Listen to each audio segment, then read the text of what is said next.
Welcome back, you nerds, to another episode of Podcasting Raw Nerdy. I'm that nerd ADC. And I'm Brandon 2K. We got some changes happening around here. What's happening?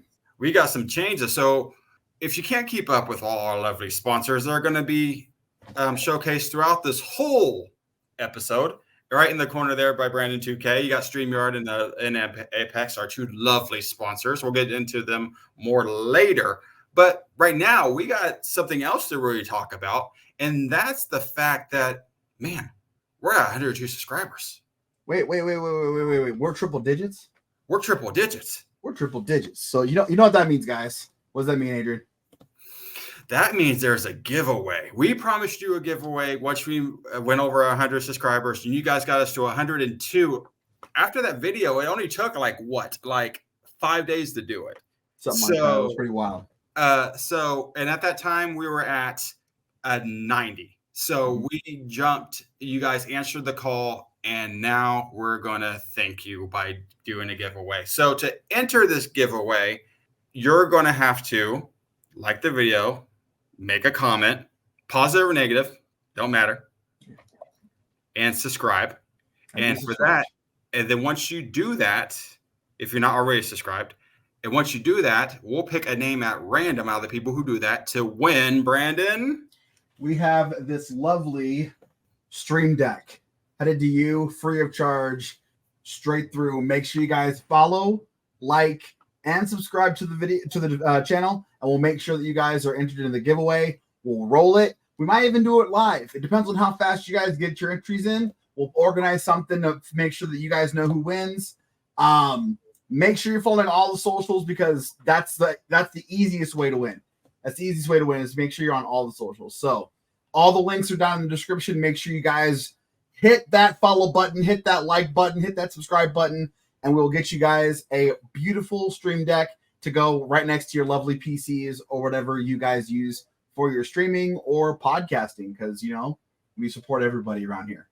Let's up the ante. For every social that they follow, they gain an additional entry. What do you say to that? Sounds good to me. Sounds good to me. Let's do that. So, and to prove that you follow, you can do it like a snapshot. You can do whatever, add us in a comment, whatever you want to do. But for every way you engage with us, it's an entry. If we see your name, it goes on the list again. Yes. Every time we see your name. So make sure you guys are active and just spam us. That's the easiest way to win. Spam us. And we'll announce it next episode. So about 2 weeks, I would say we'll give it away right before Christmas. Right before Christmas. So be thinking about that, guys. Interact. We like hearing from you. We like hearing your opinions on all these stories we're about to cover. And let's start with blowing up our Twitter like we always do. And for me, recently it's been James Gunn, even though he said he was going to stop. So I'm quitting social media. So James Gunn can't help himself. He's like a fat kid with cake. He's like a junkie on crack. Like, he has to debunk people who are spewing nonsense. And I can't say I blame him. It has to be severely annoying when you see things online that are not true, or you're being blamed for some castings that are not true or halfway right. I understand, Gunn. James, I get it. But slow down a little bit. Slow down, because you're giving them what they want. We can't keep up with it, to be honest. The big thing with it is not that he's just like debunking. I love the debunking. I love that he's out there saying, no, I didn't say this. Don't put that evil on my name, Ricky Bobby. I'm good with all of that. But my thing about it is the man I can't keep up with it. He goes, and it's not just Twitter. It's not. He's all over the place going, I didn't say that. Who's reporting this? I don't know. You need to be fired. Like, come on, man. Like, Twitter, like Threads, Antonio Brown. Twitter, Threads, Instagram. He's everywhere. Like, if Reddit, like if you say something out of pocket, Gunn's not having it at all. He's throwing the book at you, and that book is he is typing. I don't know how his phone is not cracked. I don't know how his keyboard isn't smashed to pieces. That man is everywhere. But guys, that just means we get more actual information out of the man. And did we get some information? So We did. So last podcast, we talked about we may or may not have our Lex. Well, Gunn's like, you got your Lex. So Nicholas Hoult is officially our Lex. I can't be even more happy. He was, like I mentioned in the last episode, he was not a name that was on my radar. But Gunn, I'm with you here. After seeing Kelsey Grammer as the Beast, it kind of made it like, I feel like that kind of solidified it for me that he wasn't going to be a part of it moving forward. So don't get me wrong. I felt like that was a great casting, but having it confirmed like this is exactly what we needed. And he left little to no imagination that Lex is our Lex, because he posted a picture with him and Nicholas Hoult at DC Studios and said, I just got done having dinner with this man, and we talked about him being Lex. He, some smart fan left a comment being like, well, we knew about this weeks ago. Why are you just commenting about it now? And Gunn clarified, well, it wasn't true weeks ago. We were in talks. And what did we say last podcast? That's probably what was happening. The ink was not dry, people. So it's official now, so he can speak on it. He didn't want to speak on it then because something may have fell through and we could have got a Skarsgård. You know, some kind of conditions need to be met, making sure the schedule was what it was, what the role entailed. Heck, I bet you there was probably even some script reading in that meeting. So make sure you guys understand these people are in full control of their careers between their agents and everything else. That anytime we get a leak, it's probably someone over by the water cooler going, "Hey, I think I heard Mr. Gunn say this." And it's never going to be confirmed until that ink is dry. So make sure you guys follow along with us. If you guys want the real news, the way it's supposed to be done, we'll give you the rumor, but I'll tell you it's a rumor, not walk around as fact. Adrian will sit there and talk about everything under the sun, but he will make sure to give you percent truth or how actual real it is. We told you guys, this was speculation. We now have confirmation from the man himself. And if anything has shown you anything, if anything in the world has shown you what's real and what's not real, it's James Gunn, bro. He doesn't sit there and play in the realm of rumors. He likes to create the rumor mill.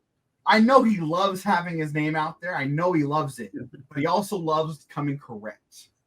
James, don't get me wrong. The man has got a lot of work to do, and he's got a lot to prove. Yes. But the man sits there in truth. He doesn't play games. Like, sure, he's funny, and sure, he likes to be a smart, whatever. The man deals in reality as much as he deals in fantasy. So kudos for him. This is what I wanted from James Gunn.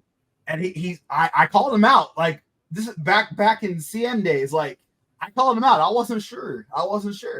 He's making strides to make not just the casual DC fan, but also the diehards like Agent over there very happy on how he's dealing with things. So if he continues to do this, it's amazing. Like, this isn't just about his castings, guys. This is the man's coming correct on how to make a movie. Mm-hmm. Like, you got to respect it. Love him or hate him, you got to respect it. One thing, James Gunn. James Gunn. Game, recognize game. We see you, Gunn. We see you. Gotcha.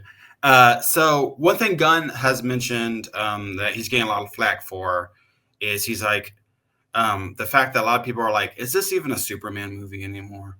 Because people are seeing like all these like, Hot Girl's going to be in it, and Guy Gardner's going to be in it, Mr. Terrific's going to be in it, Muffro's going to be in it, and some other people we're about to announce are going to be in it. And he's like, there's people don't share the same energy with like movies like Oppenheimer, which I think Gunn made a good point.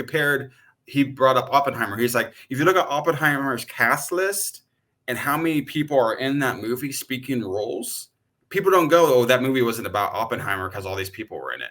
Like, he's like, it's the same thing with Superman Legacy. He's like, I can promise you Superman Legacy has a shorter cast list than Oppenheimer did, but you don't share. You're going to be not sharing that same energy. And I prod Gunn for bringing that up because it's true. You can have other superheroes in a Superman movie and it still be a Superman movie. Hey, what was that movie called that what was that movie called that had, Hawkman and Dr. Fate and I can't remember. What was that movie called again? Black Adam? Oh, I'm sorry. Yeah. I thought it was called Dwayne Johnson's Folly. Anyway, no, you're 100% right on cue, because don't even get me started, man. That is everyone talking about us having crappy takes. That's a shitty take right there. It upsets me how uppity comic book movie fans are, and the trash they'll eat until they get this. You know what I mean? And then when they see it, and literally a gift horse, James Gunn hasn't pulled any punches yet. He hasn't dropped the movie yet, technically, but he's not pulled any punches yet. There's no what the heck were you thinking, man, moments right now at all. We're about to find out how you feel about this next story. Hold your horses on that, but not everyone's perfect. But we'll see how you feel about this. I'm pretty sure you guys. I am not calling him. If he was perfect, he wouldn't have left Marvel. But anyway. But for me, as far as I'm going to end it like this for that point, as long as Mr. Terrific's not literally on the screen going, "Hi, I'm Mr. Terrific," and it's not just a glorified cameo, and he actually has something to do with the overall story. We have no. That's the thing, is we have no idea. It could absolutely be that. We just have a casting. We have no idea. That's what blows my mind about everyone going, "Oh, you have no idea what's going to happen." Just because someone's cast means nothing. Sacha Baron Cohen is cast as. We speculate that he's Mephisto, but that's a rumor. And we call it that. People out here going, "Oh, well, all these people are out. It must not be a Superman movie." Jump in a lake. Take a shower. Touch grass. Get away from the computer monitor and or projector screen. Yes. Because you're fried, my guy. We have no idea. Not one iota. No script leaks, nothing. We have casting. Mm-hmm. And castings that could very well just be cameos and say, "Hey, these people are going to be in the next movie as these people," just so we have an anticipation factor. Shut up. Yeah. he said his DC is a lived-in DC. He said that from the get, this is a world where superheroes have exist and do exist and have existed for a while. So he's told you that a lot of these characters is probably the first time we're seeing on screen. But as far as the universe goes, people are aware of these people. So just think about it that way. But I'm going to enjoy this next story with you. So Sean Gunn is playing who in the James Gunn DCU? So as you guys know, he's already playing Weasel. He's playing G.I. Robot. Both of those people he's playing in Creature Commandos. But those are not his likeness. There are grunts as Weasel and probably a robotic voice as a G.I. Robot. Mm-hmm. He has an actual role now, like he had in Guardians. Can you guess who he's playing? Not zero clue. That man's versatile. Sean Gunn, and people are up in arms about this, is playing Maxwell Lord. And what's everyone's problem with this? I personally don't see a problem yet, but people's problem is that they're comparing what he's done in Guardians to what they think he could accomplish in DC. So they're comparing him to Kragan and his motion worth the rocket. They're not seeing Maxwell Lord supposed to be this cunning, shady businessman. Besides the typecasting argument, what else? Is anybody saying anything else? No, they're just Shut the hell up, people. They're screaming nepotism is what they're screaming. What they're screaming is, we see a funny man and we need to make him keep it a funny man. No. So if you keep putting people in a box, we're not going to get anything else out of them, guys. So you're okay with this? Do I think he can handle it? Absolutely. Absolutely. I don't. If people literally, this is the problem with typecasting, and it's a dang shame. But let men work. This isn't. anything. Like, he's not a quarterback. He doesn't just throw the ball. He's an actor. Yes. True. This is true. Like, I don't think he cannot do it. My worry is that they don't make Maxwell Lord comedic, or they don't make him like Sean Gunn's cameo as Calendar Man in Suicide Squad was very campy, right? And very like just like made to poke fun. It's campy though.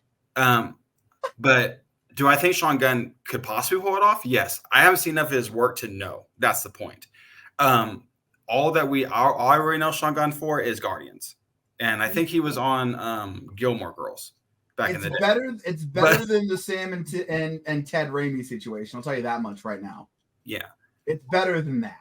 But they're screaming nepotism is what they're screaming.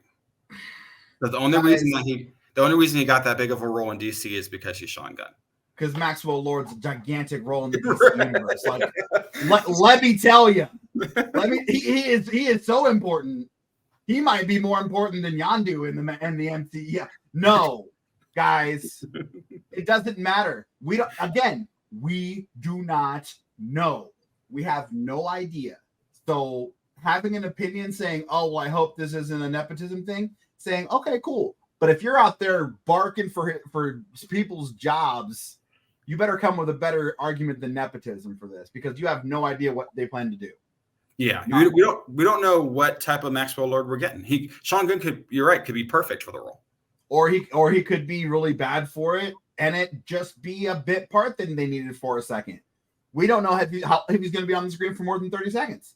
We don't know if there's going to be a 2-hour airtime thing over the course of 18 movies. We have no idea. So before y'all come out here and talking smack on my boy, I'm gonna need y'all to come correct. Where's the information? Do you have the script in your hand? Have you seen anything besides Guardians? Kiss my grits. And if you don't like that, get in the comments. I'll be glad to respond. But I'll tell you this much right now. If nepotism is happening, we'll see it on screen.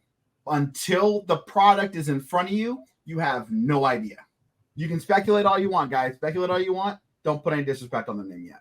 Because what you're going to do is you're going to end up this is how we get bad movies. This isn't how we get good movies. This is how we get bad movies, guys. When you go in and question everything and say, we're going to boycott.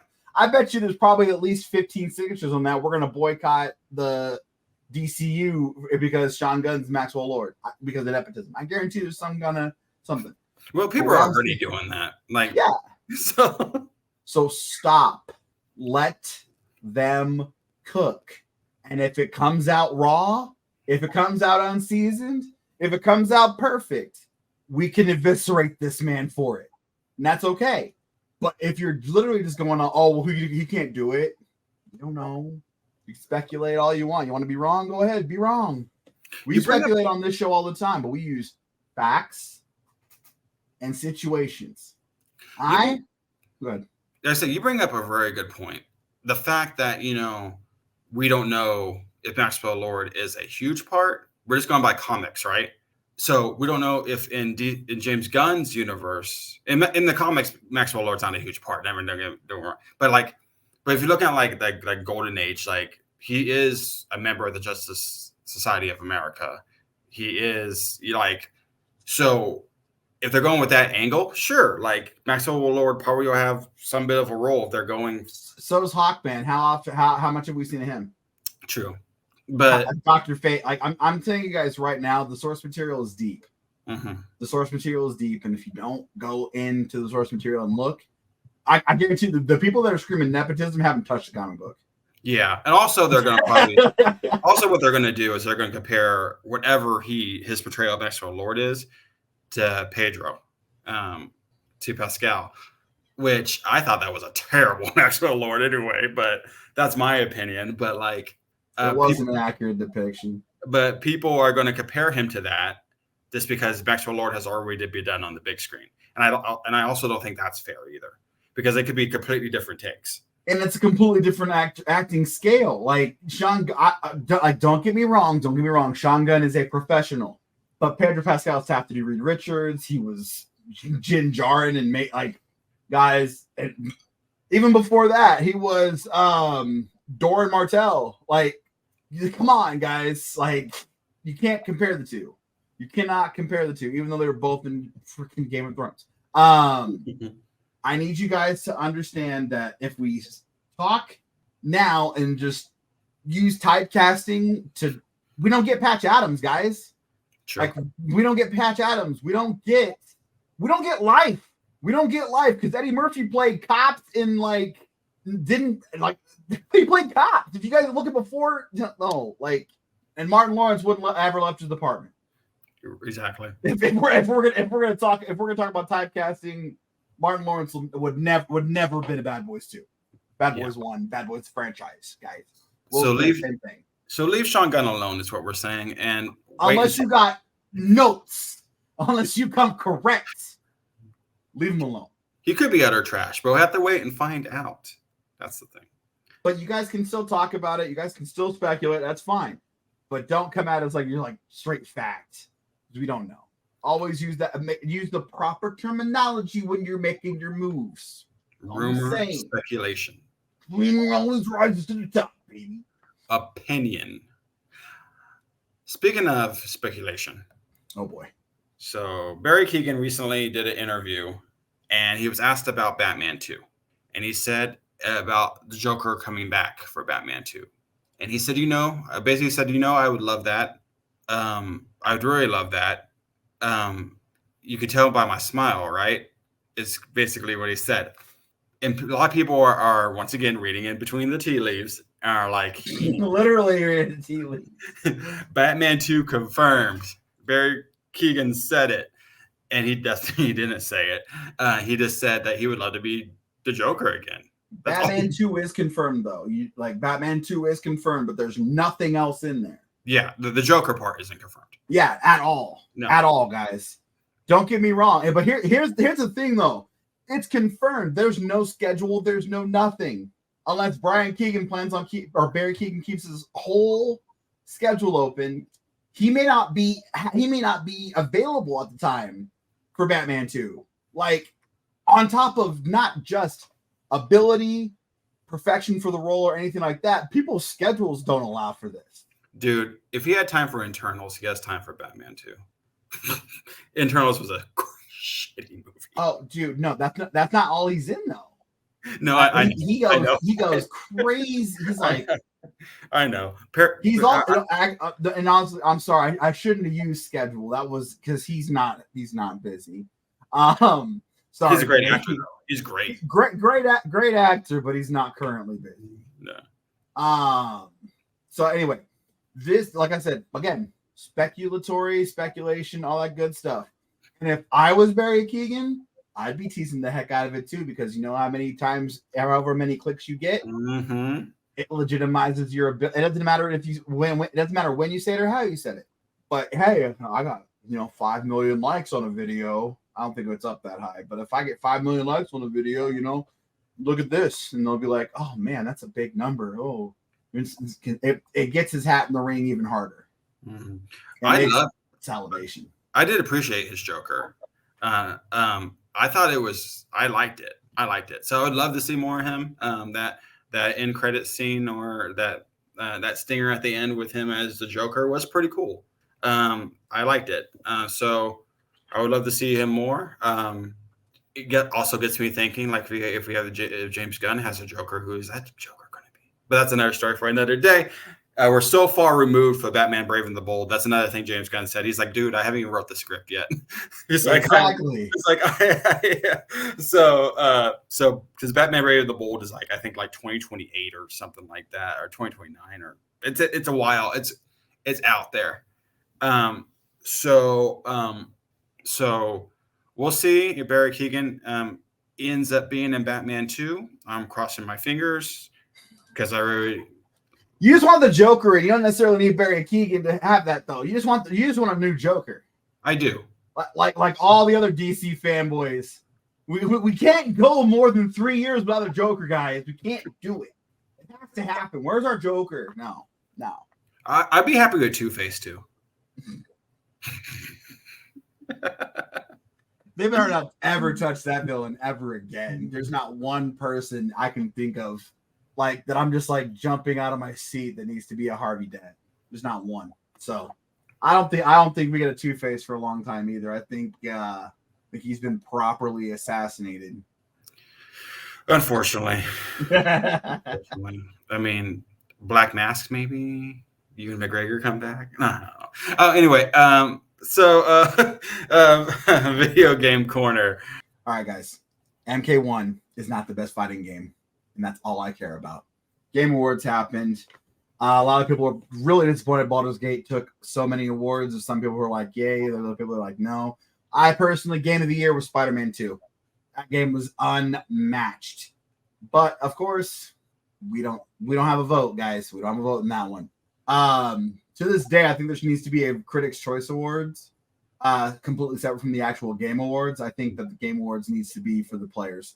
But moving on to that, Mortal Kombat just keeps crapping the bed, guys. I posted on my Instagram story. If you guys follow me, which you should, if you follow Pods While Nerdy, you will also get it on there. I'll be sending videos throughout. But you pay $10 for a skin, you pay $10 for a fatality, and then you don't even get to see it. You got bodies floating up, you got blood raining from the skies for no reason, you got random like green fuzzy nonsense. Don't get me wrong, I hate trashing games that I know people who work on the game. I hate trashing it, but the problems that are there are not with the people who I know work on the game. Programmers and the money situation, I guess, to make sure these people are spending enough time testing these games out before it happens. That is a quality control issue, and it's sloppy. And I hate that I can't go an entire podcast week without talking about MK1. I hate it. We're going to have to start having a counter in the corner of how many times Brandon mentions MK1. I wish it wasn't such a big deal, but they're laying such a gigantic, disgusting, filthy, stinky egg. Y'all seen Charlotte's Web? It's that stinky egg. Like, come on. Just don't get me wrong. I love video games. I wish Mortal Kombat was worth the darn. But when you put out a shitty product, you're getting called out. And literally, all you have to do is go to my Instagram and you will see floating blood, bodies just randomly blue, like. And this is with a paid skin on the character. A $10 skin. Cosmetic. Has no effect on gameplay. Cosmetic. And they can't get the gameplay to even flow properly at the end of it. Like, game's been out 3-4 months, guys. Where's the updates? Where's the fixes? I guess you guys didn't make enough money on the cosmetic drops or the crazy fatality, the Thanksgiving fatality, or didn't make enough money on the bundles, didn't make enough money on the new skins for people, the chromatic skins. Also, Chameleon's the second laziest character in the entire game. Like, don't get me wrong, it's cool to see, but you're literally just taking Melina Jade and Katana's moves and putting it into a character. But by the way, if you guys are wondering what the first laziest was, it's Frost. I know there's a lot of people who love her, and like she's a little different, but like she's Sub-Zero light. This game, I'm sorry. I wish I could stop talking about it, but it's NetherRealm. Like, it's just so bad. You can't port a game to Switch, and then literally 2 weeks after that happens, Hogwarts Legacy comes out and poops all over you. From the same studio umbrella, Warner Brothers owns Hogwarts Legacy and NetherRealm Studios. Like, why are you dropping both at the same time? No, not even that. The quality disparities, like some high school sophomore put it together to put it onto freaking Switch. Well, then you release Hogwarts Legacy, and literally you're like, oh wait, WB owns both products. Quality assurance difference from Latchkey or whatever they have for the Wizarding World, whatever they have. I forgot what it's called. But then the quality control over at NetherRealm Studios, if I was a part of WB, I'd be down there beating their door down. I'd be upset. Heads with a roll. But they're making money, guys. The people who are out there dropping hundreds of dollars on the cosmetics, because I know there's like 5,000 of you guys. It's making people not care about the game. If you want things to change, stop paying that money. It is upsetting. And like that's my biggest issue right now is that WB owns both products and hasn't gone over to NetherRealm Studios and said, "What the fuck are you doing under my name?" But they didn't win Game of the Year because people saw. Street Fighter 6 won. Don't get me wrong. That game's got issues too. Don't get me wrong. That game's got issues too. But do you hear people talking about Street Fighter 6's problems? No. It's rampant. People who don't even play the game are getting tired of hearing how bad Mortal Kombat 1 is. Like, people who don't even play Mortal Kombat games are still out there talking. Because we're not just in here talking like isolated people. We get out in the world. Mm-hmm.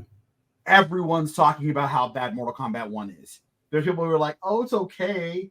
It's the next iteration of Mortal Kombat for them. They have to play Mortal Kombat. It's just how that goes." Anyone with any type of like outside loyalty outside of Mortal Kombat hates that game. It has had so much potential, and I really wish they stepped up because I wanted to get back into the franchise with this one, guys. After all the dealings we've been doing with all the old OGs and stuff, I wanted to jump back into the franchise because it's a reset. I won't touch it out of pure spite. This game is I hate badmouth the NetherRealm because their start, they are straight out the mud. Don't get me wrong, it is a American dream story. It is amazing what they are able to do, but shame on them for this product. This is like dropping a turkey without the gravy packet and the giblets inside.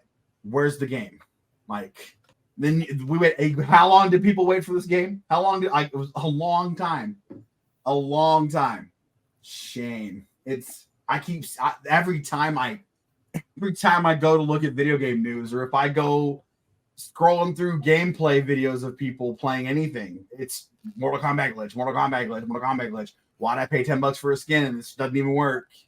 Like, if you want to see the video, we'll probably play it through here too, but like, check my Instagram. It's on my story right now. I want your reaction on screen right here. You have to scroll through a couple stories, but it's there. Okay. It's bad. But I really want your reaction because I think it's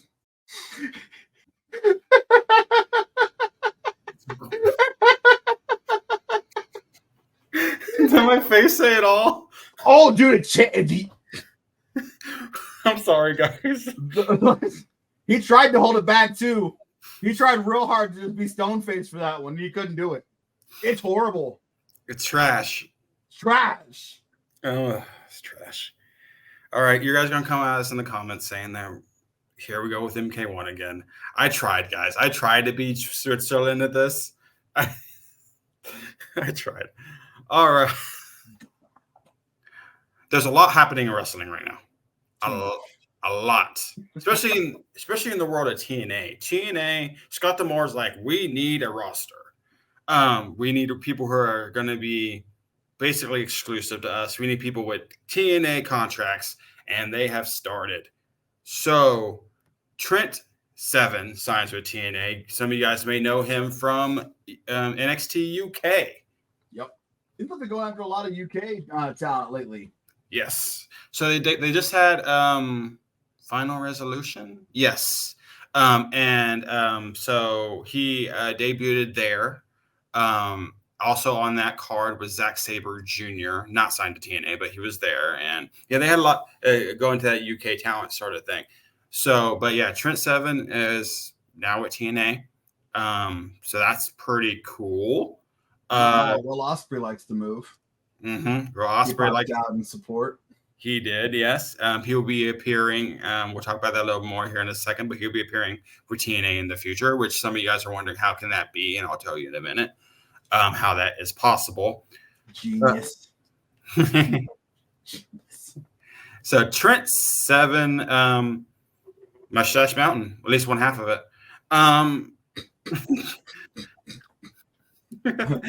We got the North Slope. We got the North Slope of Mustache Mountain over there. So Kushida also signs for TNA. So some of you guys like, some of you guys are like, well, he's already been a part of TNA, which is true, but he has not been under contract. He's been lent out from New Japan. So this is Kushida coming to the United States to be part of an American organization, being part of TNA. He has been part of an American organization before. He was in WWE for a little bit. He did the Cruiserweight Classic. He was also part of, what they call that Cruiserweight show, 205 Live.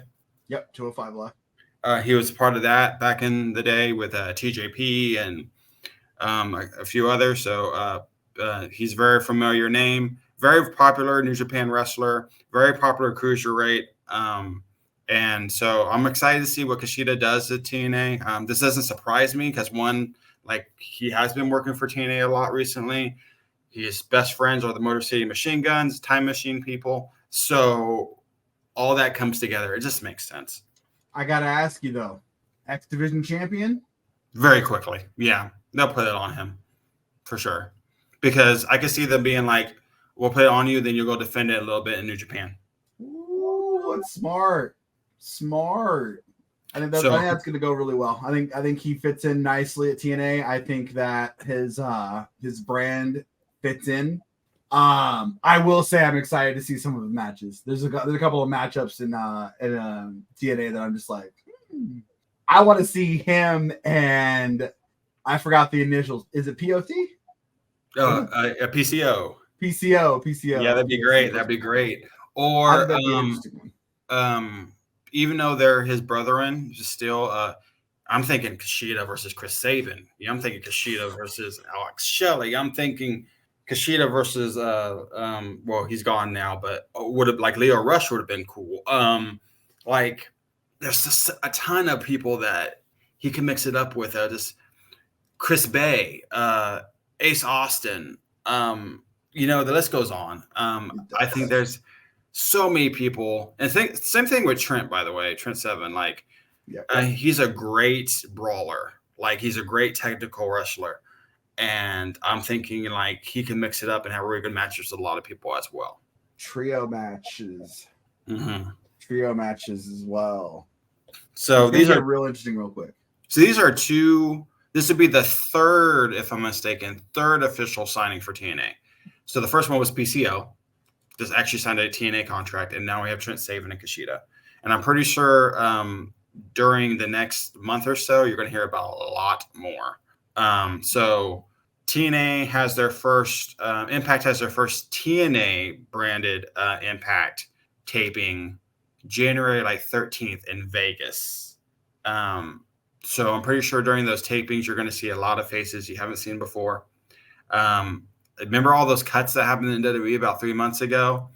They're going to start being able to look for work here soon, right around that time. So who knows? Shelton Benjamin may show up.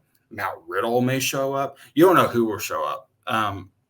There's a lot of people who are needing work and who may sign on that TNA line. There's a lot of events happening right around the time they can actually come out and do what they need to do to make the debut. If I'm not mistaken, Matt Riddle's from Vegas, by the way. So I'm just saying. There's a lot of professional wrestlers that are free agents that are in Vegas right now, though. Mm-hmm. Lots and lots are just sitting there waiting.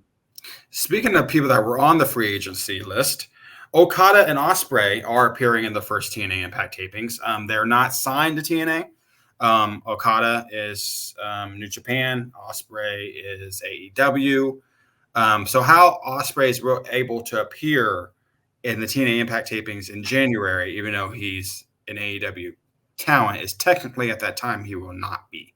So Ospreay at that time, that'll be his last contracted appearance as a New Japan star, from my understanding. So like he will be appearing at that TNA Impact taping, not on behalf of AEW, but on behalf of New Japan. And this was something that was put on paper before he signed with AEW, and this was an appearance that was already set. He will be facing Josh Alexander at those tapings for match number 2. They already had with first one, and he'll be facing and Okada will be teaming up with the Motor City Machine Guns.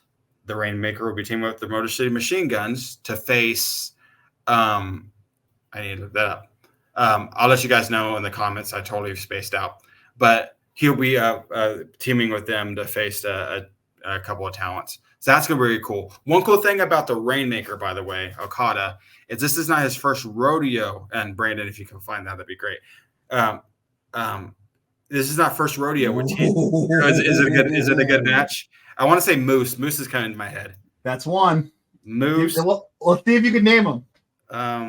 Bully Ray. Okay, who am I missing?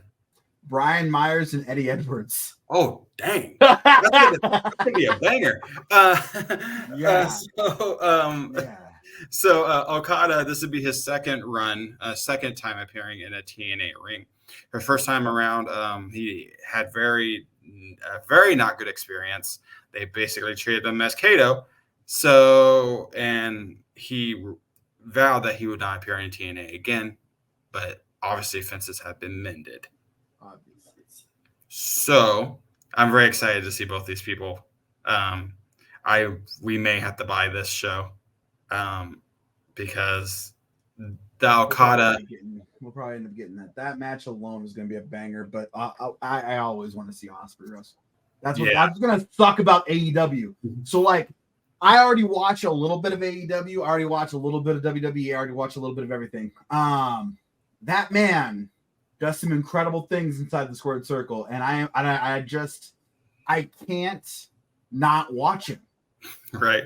And I think that's exactly what they wanted out of us because the signing's massive. This is the biggest signing in. I'm sorry, guys. I'm sorry.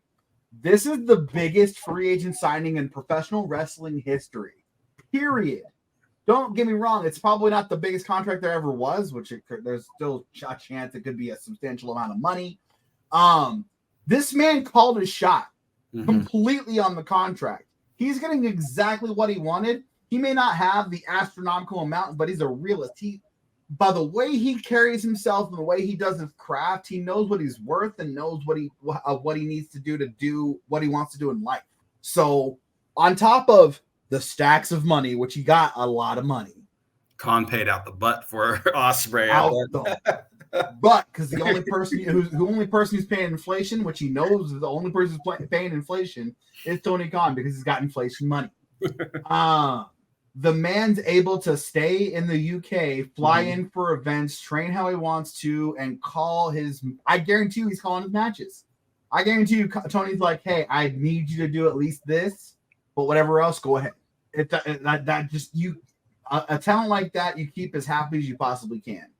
Now, don't get me wrong; it's not Shohei money, which, by the way, guys, bringing in the real world freaking sports and everything, the LA Dodgers will be okay until Shohei leaves, and then don't expect anything to happen for the next 20 years. That man is taking $2 million a year for 10 years, and then 10 years after that, he's getting $68 million a year when he's not playing, when he's 40 years old, back in Japan, raising his babies. $68 million a year for 10 years.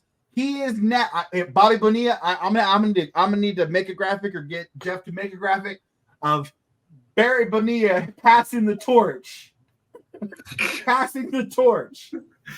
Shohei Ohtani, because that contract right there is how you set up generational wealth for your entire family for the next eons. They'll be able to buy Japan.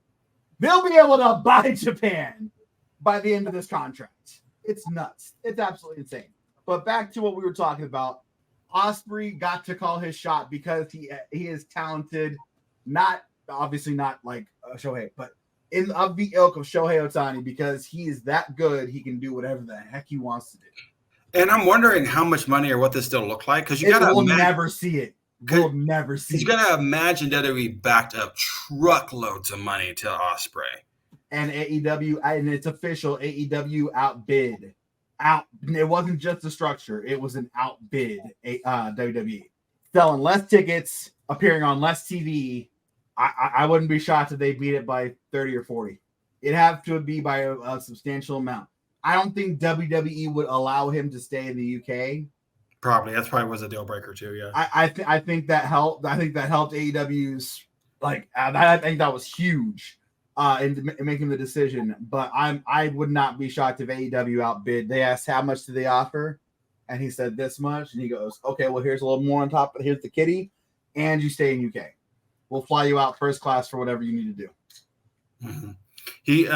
Ospreay is going to be the equivalent in AEW to like a Roman Reigns.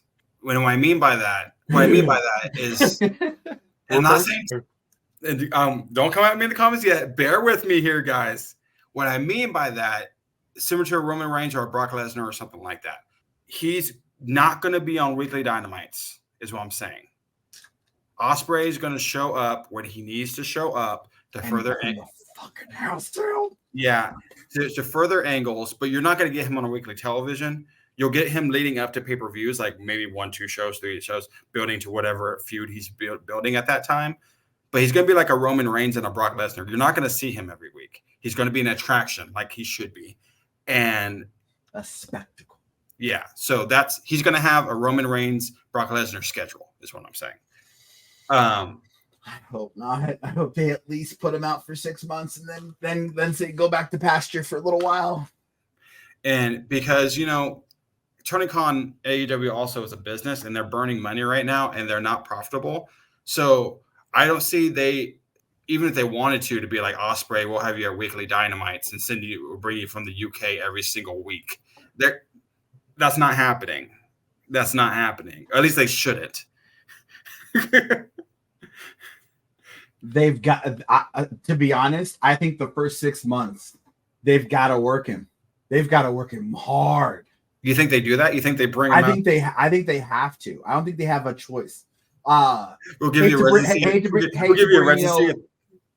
give you a residency at the Four Seasons. Like we'll get you a room for 8 months.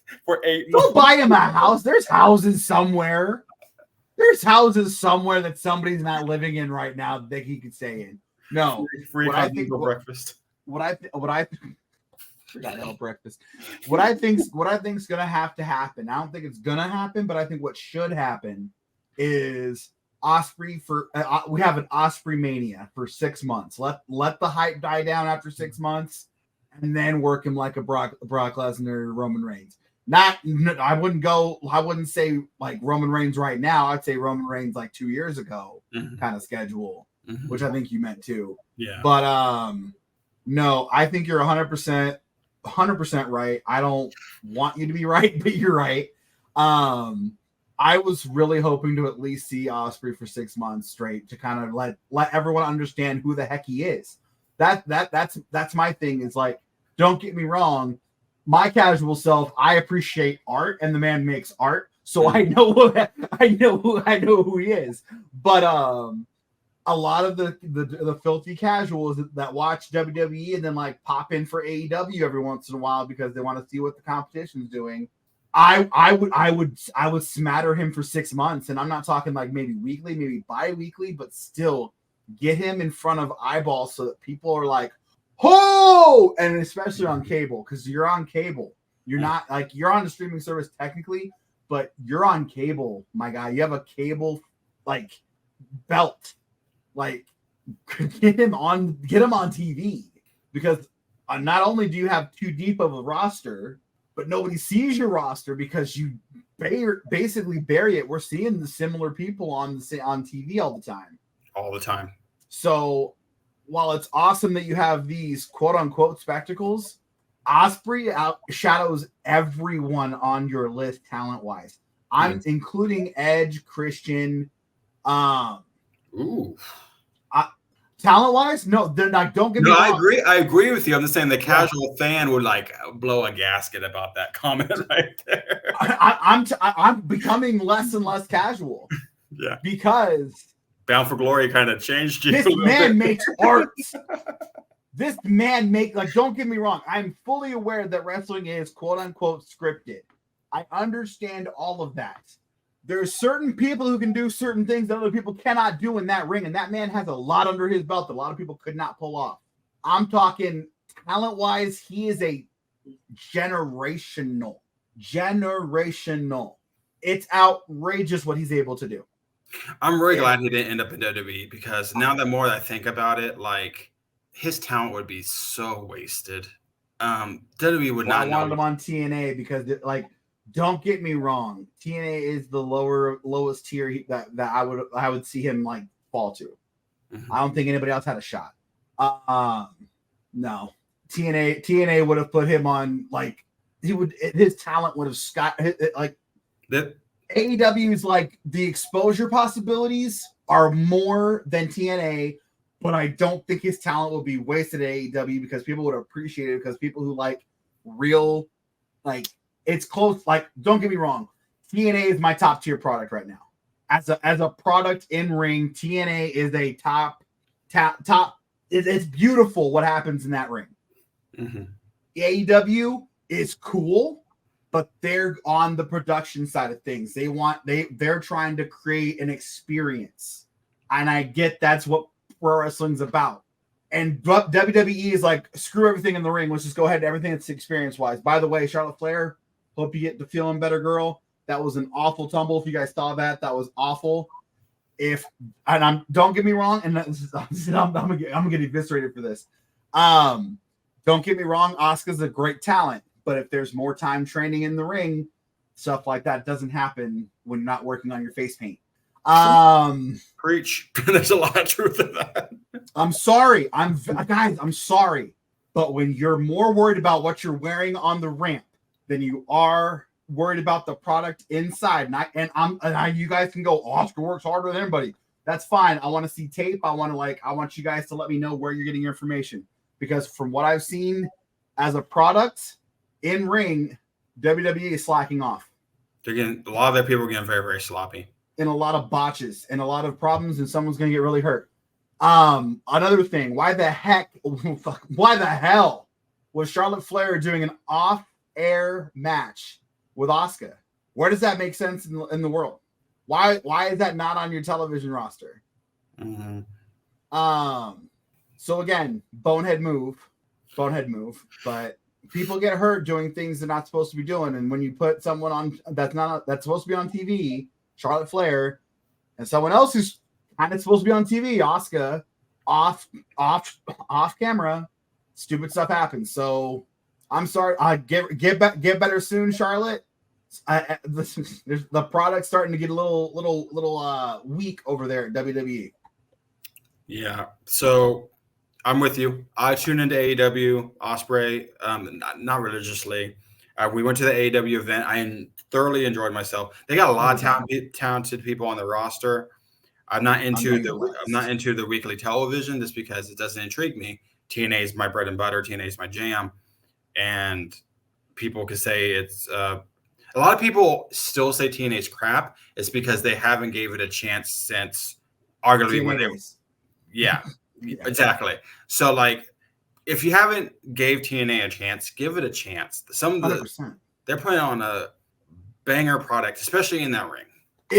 Like don't get me wrong, they don't have the money to build on these giant productions and stuff like that. Don't get me wrong, but the in-ring product I put up against anybody in the world right now. Mm-hmm. There's a reason New Japan likes working with them. There's a reason New Japan likes working with AEW. Mm-hmm. Why New Japan doesn't really work with WWE? Right, exactly. You got to understand, guys. The product and the proof is in the pudding, and the pudding is in that ring. Period. You can have a Seth Rollins personality and a CM Punk magnetism, because I don't know why y'all like that. I don't understand it. Like, don't get me wrong, but if you can't wrestle, you will not continue. You will be a short-lived product, which is why you heard about MLW, right? Mm-hmm. Absorbed. Yeah. Absorbed. How do you feel about that? Doesn't surprise me. Not at all. Not at all. Not at all. So keep an eye on this channel, because we probably are going to be watching and reviewing another TNA pay-per-view in the near future. It's the best product, guys. We don't want to watch crap. Like, I don't know if you guys watched Crown Jewel. I don't know if you guys are watching like what's happening over in WWE, but like, I'm not impressed. And obviously, Will Ospreay wasn't impressed either with your truckloads of money. So if you guys want a high, don't get me wrong, AEW has that nice mix of talent and production. So I'm not going to chastise y'all for watching WWE. It's what y'all grew up with. I get that. I understand it's the S tier production. It's not the S tier wrestling anymore. No. If you guys want S tier, hasn't been for a long time. Yeah, I would argue for a long, long time. If you guys want S tier actual wrestling, I strongly encourage you to tap into Impact and to be TNA in the future. It turned my casual self into like, what's going on over there? What's going on over there? Yeah, you should have seen this guy's face throughout the Bound for Glory pay-per-view. His jaw was on the floor. If you haven't watched it, go watch it. I'll say it again. I don't care if it's been a month and a half, 2 months. I don't care how long it's been. That soured me on everybody else. And we went to go and literally in like a week after that, we go see AEW in person. Yeah. And I'm like, okay, this is what you lose in production. I get that. All right, cool. I prefer Impact just because of what happens in that ring. And don't get me wrong, Ospreay blew the roof off, but Speedball Mike Bailey was right there with him, and he's still at Impact TNA. And I don't see him going anywhere in the anytime near future. They're using him like a spectacle too over there a little bit. They're kind of sparingly drizzling him in because honestly, the one thing you can't do, that's one thing with Ospreay, is if he did that weekly, he wouldn't survive. No, like he'd be tore up. I'm surprised Darby Allin can still walk. That's because you want to talk about generational talents? There's also once in a generational bodies, and I think Darby Allin's the second coming of Spike Dudley. I swear it is. I don't understand how he can take the punishment like that. But then I literally go back and watch the Spike Dudley videos. I watch him getting triple powerbombed by Batista, and you're like, you didn't break in half? Like, not forget getting a fractured vertebrae, forget getting a herniated disc or a slip disc, anything like that. You're still in one piece. Like, when we watched him, he got destroyed. And then comes out and be like, oh, by the way, I'm about to climb Mount Everest. I'm just like, dude. But then like he comes back. I was like, oh yeah, I'm about to climb Mount Everest, and then like, hey, I'm gonna stand out here for an hour and sign autographs. Like, that's why AEW has a special place in my heart, is because the talent that's there, they may not be using all of the talent they have there, right? But the people that are there are some like just great folks. Just great folks. Those are me, daddy. So, last story of the night. Creative pitches have been made to Dolph Ziggler, apparently, rumor, in AEW. People really want him in AEW. Does this not surprise me? His brother is there. So, there's a lot of speculation that he's going to end up in AEW. I can see AEW happening. I can see TNA happening. I would not be surprised if he either shows up in AEW in January or the TNA Impact tapings in January. All right. I got two scenarios for you guys. Dolph snubs AEW, says, I don't want to go where my brother's at. I want to go keep my name intact. It may be a lesser tier production, but I'm going to elevate it, and it's going to get better for me being there. Goes to Impact and crushes it. And he's still got a lot in the tank, guys. Dolph Ziggler is a very good wrestler. Mm-hmm. I would say that would be the biggest splash. I would agree. The craziest thing that could happen, signs with New Japan, has a crazy run over there, appears at AEW and Impact because that's the only contract that would allow him to do so. That's true. That's where the most money's at. Don't get me wrong, not contract wise, appearance wise, he'd get paid out the wazoo to pop up at AEW or Impact. Could Dolph wrestle the strong style that New Japan requires? No. But here's the thing: he could adapt what he does. He could adapt what he does to that and be I would say he would have to bust out like an Orange Cassidy type evasion type status. Mm-hmm. I would say that he would have to get back to his slippery way. You know what I mean? Mm-hmm. Like I said, craziest. Yeah. Like He had to like channel his inner Spirit Squad member again, and Yes, yes, yes. But no, I can see that. I could definitely see that happening, dude. Like Dolph Ziggler versus like Ospreay, or Yeah, that was the first one popped into my mind. Him and Mike Bailey would be an entertaining matchup. yeah, Josh Alexander, Darby Allin would be a crazy matchup too for him. Chris Sabin, Bully Ray. Bully Ray. Those two egos in the ring together would be magical. You know, who's soft now? You know,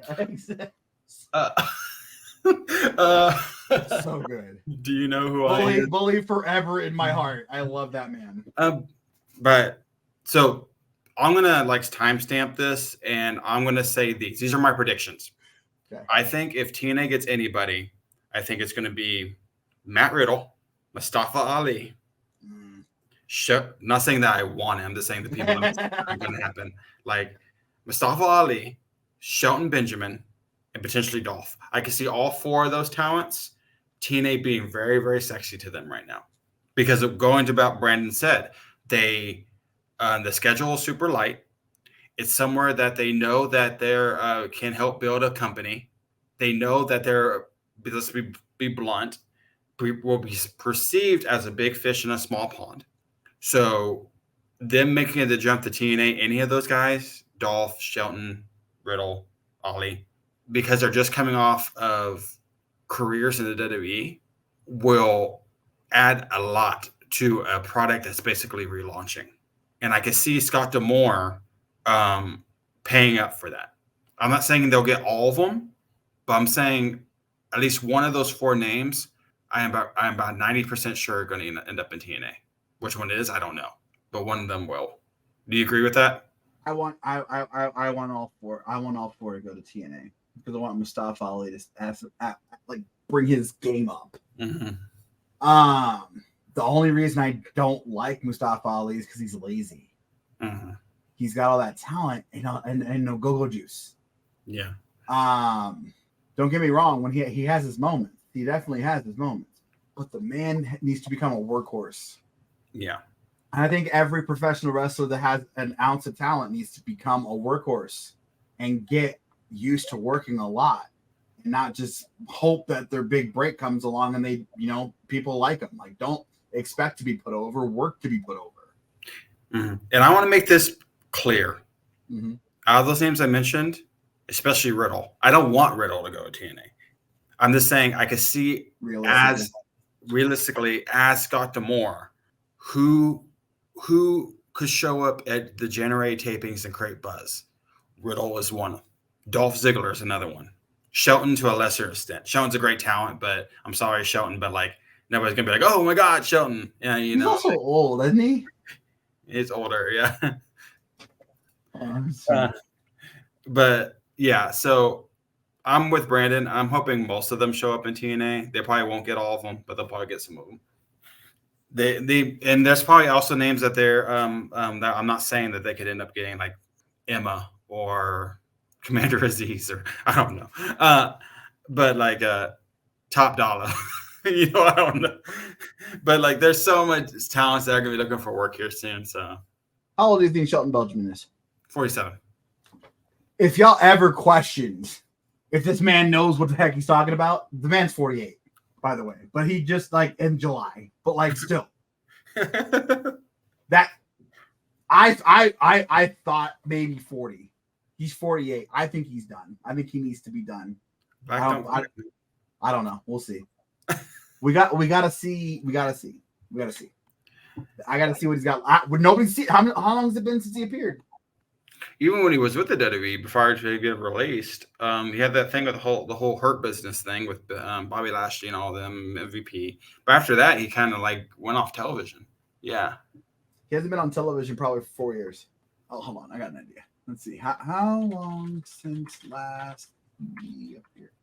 Really, September 14th, 2023. He apparently teamed with Cedric Alexander to face the Viking Raiders on an episode of Main Event. Okay, but that goes to show, like, who watches the Main Event? No one watches Main Event. But things people do watch and things people do need are our lovely sponsors. So pay the bills. Pay the bills. So we have one lovely sponsor. It's StreamYard. It's what we're broadcasting to you right now on. They're an awesome sponsor. They've been in our corner since day one.